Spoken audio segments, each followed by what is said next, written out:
नमस्कार दोस्तों। अ, अभी रिसेंटली एक मुद्दा बहुत चर्चा में है, वो है पीएलआई।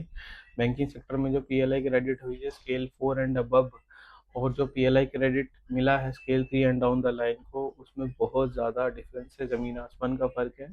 और इस चीज़ ने बैंकिंग सेक्टर के अंदर ही एक डिस्क्रिपेंसी क्रिएट कर दी है। बेसिकली अब ये माना जा रहा है कि फील्ड में मार कोई और रहा है और इंसेंटिव कोई और, इंसेंटिव का मजा कोई और ले रहा है। तो अचानक ही डीएफएस ने ये इम्प्लीमेंट करवा दिया, इर्रिस्पेक्टिव कि यूएफबीयू ने इनको कॉल दी हुई थी। लेकिन डीएफएस का मानना है कि जो यूएफबीयू ने जो मुद्दा रखा है, जो बात हमारे रखी है, पास रखी है, तो यूएफबीयू के पास कोई ऐसा स्टैंड है नहीं इस चीज़ को मनवाने का कि ये पीएलआई को रोका जाए। बेसिकली यूएफबीओ का मानना था कि बैंक परफॉर्मेंस बेस्ड पीएलआई सबको मिलनी चाहिए, कि बैंक की परफॉर्मेंस अच्छी है तो उसको मद्देनज़र रखते हुए 5 दिन से लेकर के 15 दिन तक का बेसिक पे प्लस डीए, ये एक बेसिक कंसेप्ट था पीएलआई के लिए। लेकिन सिंस डीएफएस को अचानक ये लगा है कि जो यूएफबीओ ने स्टैंड लिया है उसमें कोई दम नहीं है, उसमें ऐसी कोई बात नहीं है जिसके लिए ये चीज़ रोकी जाए, और उन्होंने सभी बैंकर्स को पीएलआई क्रेडिट का इंटीमेशन दे दिया और मोस्टली बैंकिंग में क्रेडिट हो भी गई है। तो डीएफएस ने एक तरफा फैसला लिया है बिना बैंकिंग सेक्टर के यूनियंस को इन्फॉर्म करके या भरोसे में ला करके। इसने एक बहुत बड़ा अब कॉन्फ्लिक्ट क्रिएट कर दिया है। इसी चीज़ पे अब यूएफबीयू ने भी बहुत स्टैंड लेने की कोशिश की है, क्योंकि अब हम जैसा जानते हैं कि यूनियंस में वो चीज़ नहीं रही है। बट स्टिल यूएफबीयू ने एक कॉल दी है। फिलहाल तो उन्होंने स्टिक टू वर्किंग आवर्स की कॉल दी है कि एक्स्ट्रा आवर्स या बियॉन्ड वर्किंग आवर्स में बैंक को सपोर्ट नहीं करेंगे। दूसरा, उन्होंने यूएफबीयू ने कॉल दिया 11 सितंबर की स्ट्राइक की। 11 सितंबर की स्ट्राइक का मतलब है फ्राइडे है उस दिन, फ्राइडे का ऑफ, सैटरडे का ऑफ, संडे का ऑफ, 3 डेज वर्किंग के बैंक के ऑफ रहेंगे। तो ये एक कॉल ही है।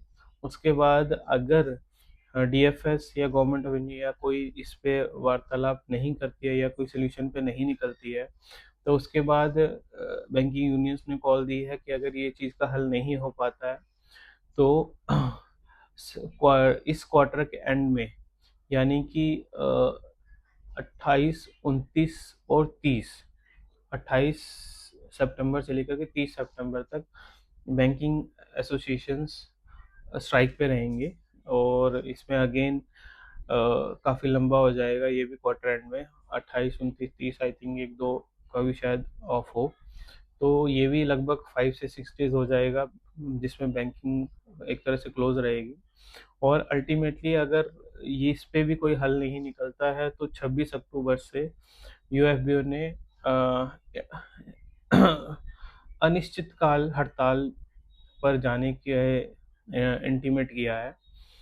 और अब ये थोड़ा सा चीज़ रोचक भी होगी है, क्योंकि इससे पहले मुझे नहीं लगता कि बैंकिंग एसोसिएशन ने ऐसा कोई बड़ा कारनामा करके दिखाया हो जिसमें सभी बैंकर्स के हित की बात हुई हो, इरिस्पेक्टिव जो ये वेज रिविजन्स वगैरह होती हैं इसके। इवन की 5 डे बैंकिंग भी अभी लटकी हुई है, जो कि लास्ट जॉइंट नोट में साइन हुई थी, वो भी इसमें डिमांड है।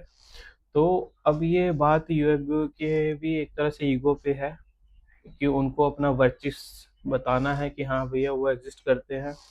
और अगर ये चीज़ इम्प्लीमेंट नहीं होती तो यूएफबीयू को तो नुकसान है ही है, और बैंकिंग प्राइस को सबसे ज़्यादा नुकसान होगा, क्योंकि बहुत बड़ा गैप है।